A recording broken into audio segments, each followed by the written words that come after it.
Should the government redistribute its citizens' wealth?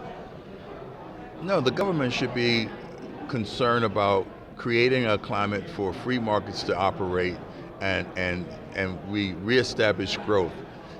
Governments that are more focused on redistribution, it's like moving chairs on the Titanic.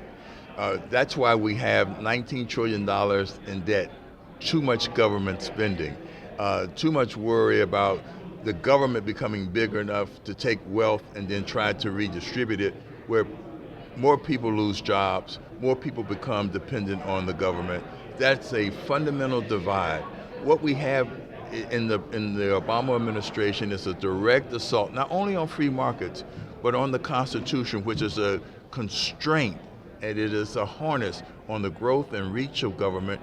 And once you take that harness off, not only are our Second Amendment rights, our free market rights, job creation, rising incomes at stake, but you have things like intellectual property, patent rights, the whole gamut of things that have made us the most innovative, most prosperous, most free and democratic nation in all of human history. So we started out as a limited government with the Constitution, and we've deviated from that to a welfare state where we're redistributing wealth here and there everywhere, but you're against that, right? Oh, absolutely. So let me ask you some specific questions. Are you against farm subsidies? I am for the free market, and the answer to your question is yes. I have in fact basically said we need to let free markets work. Yeah, because farm subsidies are just redistributing taxpayer dollars to farmers. There's in my whole public life, I've had a consistent principle that freedom works and nothing works like freedom. I believe in the Second Amendment, but more importantly, I believe that second paragraph of the Declaration of Independence, which talks about our rights not being grants from any government, but gifts from God, is very important, because once you turn that on its head, you begin to justify the reach and dramatic scope of government, which limits individual liberty and changes what has made us one of the most prosperous democratic nations in all of human history, and what has made us exceptional. So, is Medicaid redistribution of wealth?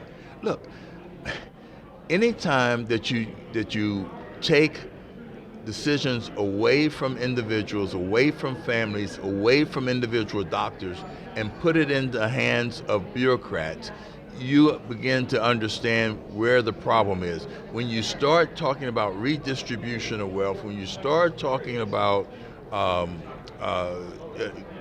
growing government, Paul, you're talking about something that is fundamentally different.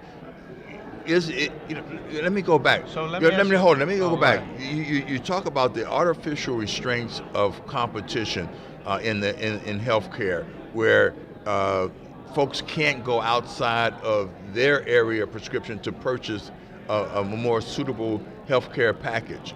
That false constraint on the freedom of choice and competition drives up the cost of healthcare. So the reality is, before we start talking about systems of growing government, increasing government power, and replacing our individual choices, we need to give freedom a chance to work. Because that's the way that you grow and expand the economy and create greater choices for consumers. So are you against Medicaid? I'm not against Medicaid as a basic component to take care of the poor. But it is redistribution of wealth, right? But Medicaid is, in fact, let me just give you an example. There are programs that basically represent a transfer of payment from the government to individuals that are destitute.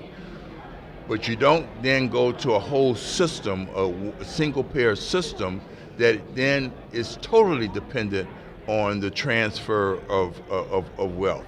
Right. But Right. Medicaid is Well, redistribution of wealth, right? the You agreed to that before, right?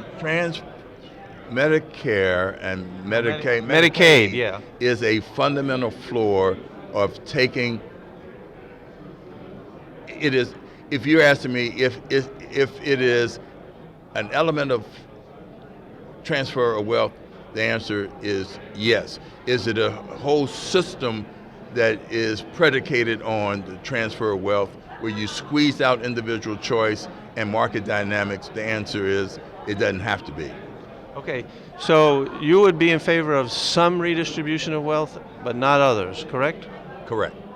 So do you have a principle that permits you to determine which redistribution of wealth is proper and which redistribution is not proper? Yes, I do. It is a basic system of caring for those who can be defined as absolutely having no other way of getting that help. That is, I do believe that a single income tax rate is fair. That means that we in fact have to make a determination of what that single rate should be. That actually then takes care of government. Government then has an opportunity to take care of those folks who cannot take care of themselves, so they're not dying on the street, but it doesn't change the nature of the overall system, which in fact is optimum activity of free markets and individual economic choices.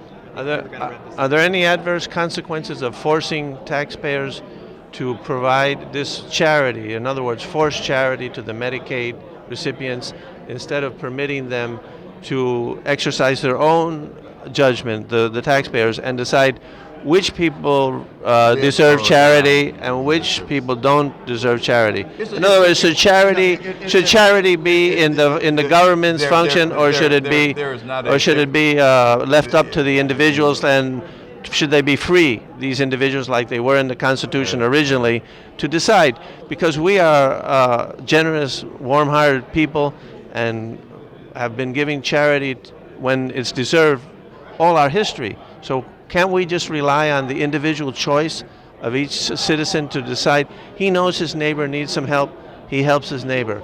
He knows his neighbor is a lazy bum, he says, I'm not going to help him. I see American charity. If you take the work of the president of the AEI, we are the most charitable country in the world. In terms of individual givers, the responsibility of taking care of the most needy, who in fact can't take care of themselves.